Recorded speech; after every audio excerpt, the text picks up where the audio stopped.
Hi guys, welcome back to the second lesson. My name is Daisy Chepkorir and I'll be taking you through this lesson where we are going to deal with the articles and the gender of nouns.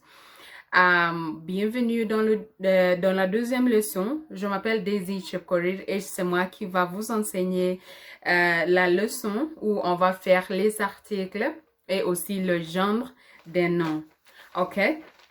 So we have articles in French, just like the way we have articles in English, okay? But what is to note is that in French we always use articles before nouns, but in English at times we don't use them. All right.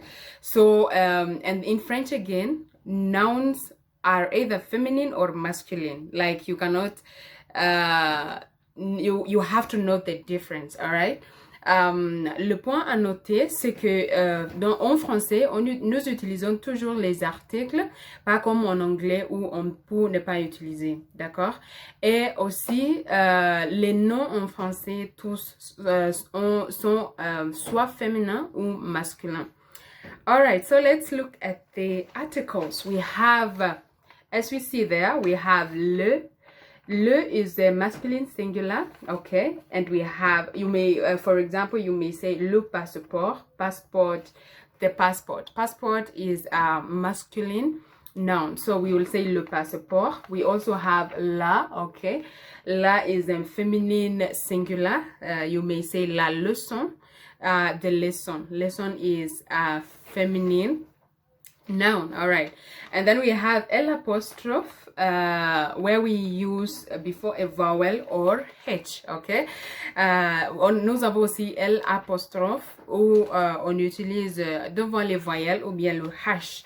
And then for the what do you call it? For the plural we have les. We use les for both masculine and feminine plural. All right, moving on, we have also a and an, okay, where in French, all right, in French we use un for masculine singular and un for feminine singular, okay? Like for example, un chéquier, a check is masculine, so we are going to say un chéquier, and un is feminine, so we are going to say, for example, une lettre to mean a letter. All right, let's go to some or any. All right, so for some or any we are going to use de, as you see here, okay?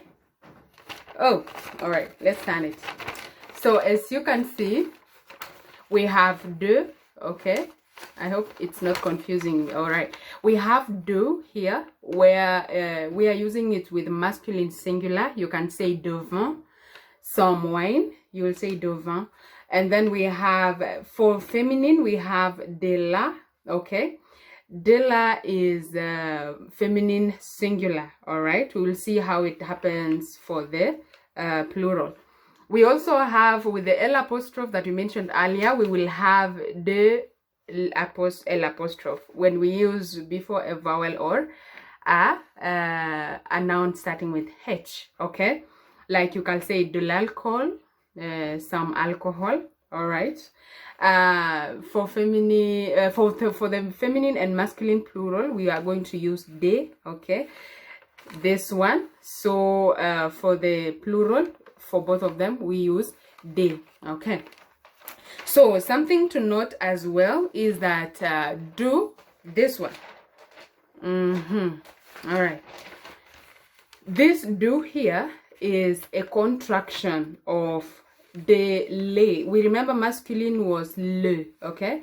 So when we say de le, we are going to contract it to de, okay? And then also de for the, what do you call, for the masculine plural, it's going to be de le, okay? Which is also going to be de for a contraction. All right, like we're going to contract them. All right, so all right, I had even noted them here. Do, okay, is a contraction of de and le. You remember le was the Le was the, what do you call, the article of masculine. So when you're using for some, you'll use de, okay? And then we have de for the contraction of de.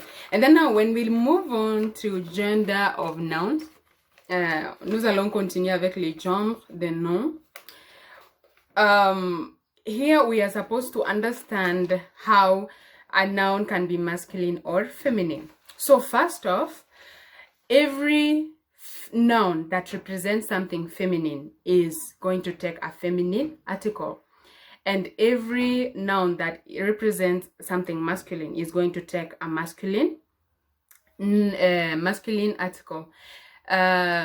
Tous les noms qui représentent quelque chose qui est féminin va prendre l'article qui est féminin. Et la même chose pour les noms qui sont des choses qui signifient les masculins. Voilà. So they are going to take the masculine. Now, something to note as well is that a journalist, for example, let's take an example of a journalist. A journalist can either be feminine or masculine. Oh, can either be feminine or masculine. Sorry, I got a call. Like, un journaliste will be a feminine journalist, and un journalist will be a masculine journalist. Anyway, now for us to be able to understand how to, to put other things in feminine or masculine, like things like maybe a shirt or a plate, all those, trust me, also are masculine or feminine. All right. What happens here is you are going to look at the nouns which end with E, okay? E or I or N. Mostly, I said mostly, are feminine because at times we have exceptions. And the rest will be masculine.